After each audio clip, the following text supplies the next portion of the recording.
So, Brooke, today I want to ask you, how does social anxiety manifest for us ADHDers, and what are some tools you can give us to treat it? Yeah, many of us ADHDers do experience social anxiety for many different reasons. It is very often a coexisting condition. In childhood, the ADHDer can be bullied, they can be rejected, they can be loud, have difficulty taking turns, possibly boss other children around, be a little bit more inattentive or hyperactive or aggressive or miss social cues. So that right there can then lead to future social anxiety based on the worries that people won't like them, or they're going to be made fun of, or they won't be accepted. So that happens with ADHDers. I experienced it myself growing up. And what social anxiety is this excessive stress over future thoughts and situations. For example, potential humiliation, rejection, negative judgment in social situations. So those things that I just mentioned. Um, so that can manifest into not going to a social event, eating in a different room than someone else, just avoidance, and that anxiety can then turn into depression Hmm. because you're isolating yourself. It could also result in panic attacks. So, Dr. Sharon Saline, who's a friend of mine, I like her very much and respect her, she talks about social anxiety, and she says it can leave us feeling conscious, exhausted, or like an outcast. And untreated anxiety combined with isolation and self esteem can quickly lead to depression. Hmm. So, some ways to treat the social anxiety. Of course, you can see a psychologist, do some talk therapy, do CBT to train your brain to think differently. Some coaching actually can help with that, but also just some practical tools like taking small steps. If you are worried about being in a group of people, do one on one with someone first, whether it be from work or a social group, and then transition into a bigger group afterwards. There's nothing wrong with that. Um, remember that most people are thinking about themselves and very often self conscious. So if you can think that, okay, no one's paying attention to me, I'm not, the center of their attention, I'm the center of my own attention, and everyone else is thinking about themselves, it might alleviate some of that pressure as well. And then support groups too are really helpful when you see that other people are feeling the same way that you are, and you talk that out. And finally, positive affirmations and reframing those negative thoughts into positive thoughts and different actions and behaviors. Yes, the positive thoughts. I like that a lot. Social anxiety. I've moved from here at age 10 to Lebanon, the other side of the world. From during at age 10, and I also moved at age 15 from Lebanon back over here.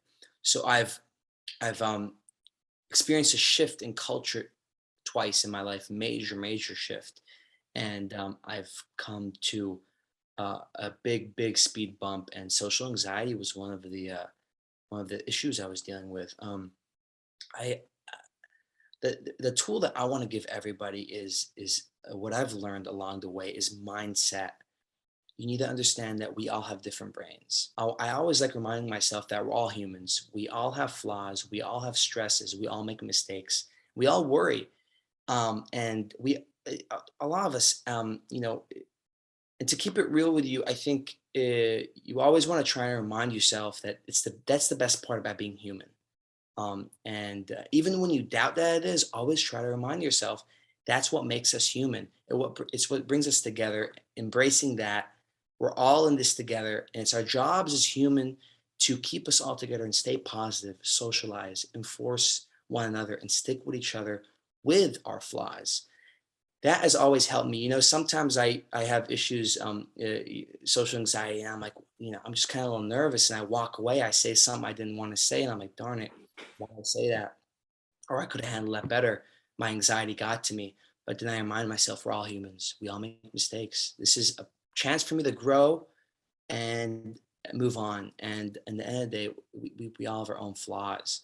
Sticking around people, like you said, support groups that you can build trust with, people that relate with you with social anxiety and ADHD and anything in general is super important because you're building trust. Yes, Um, you're the average of the 5 people that you spend the most time with.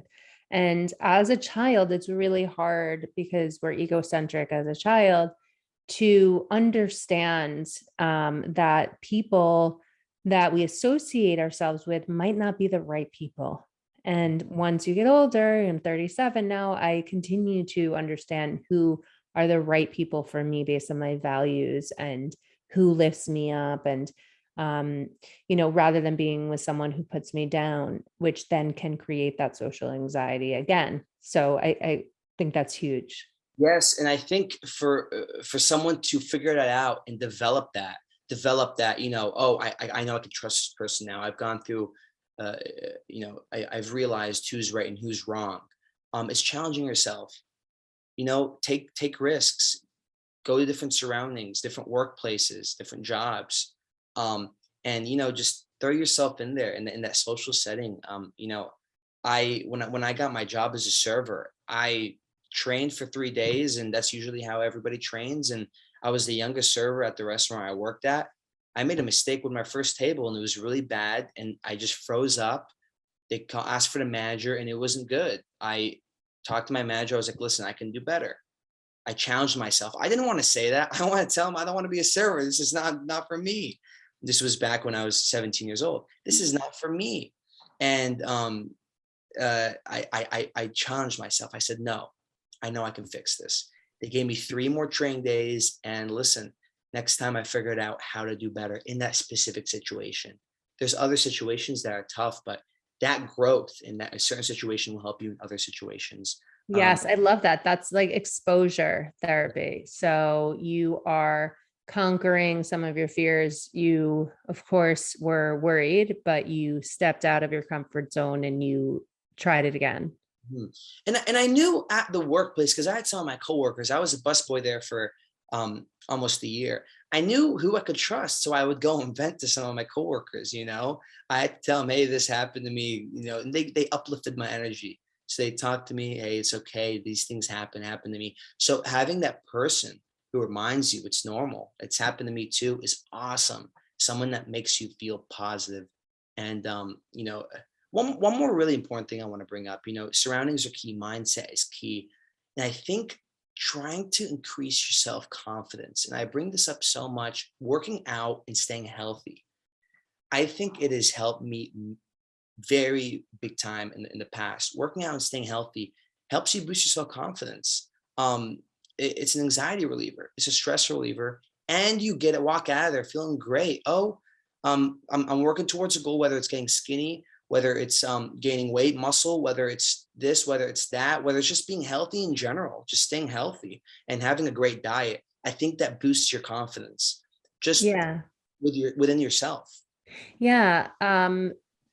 Watching the types of like eating for your body, right? So, and stimulating the, health, like that whole gut mind connection and mindfulness too, deep breaths. Very often we forget to breathe.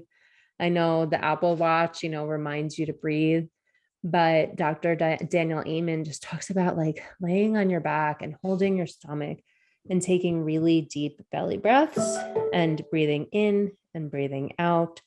And that can alleviate some anxiety as well. 100%, 100%. Those moments where you kind of freeze up and you're like, oh no, this is not good. It happens. Moments where you don't even freeze up, you just don't want to get out of your comfort zone and talk to someone. Take a deep breath, talk to that person that matters, and remind yourself we're all human. Um, Another cool trick from Stephen Kotler that I teach my clients is when you're anxious going into a social situation, whether it be at work or friends, you can say before you go in, I'm excited, I'm excited, I'm excited. I might have mentioned it before because anxiety and excitement are so close in feelings that it can translate to excitement by saying that 3 times. Manifestation, you got to manifest it, you got to throw it into the world, write it down, remind yourself you're excited. And that's mindset too. I love that 100%.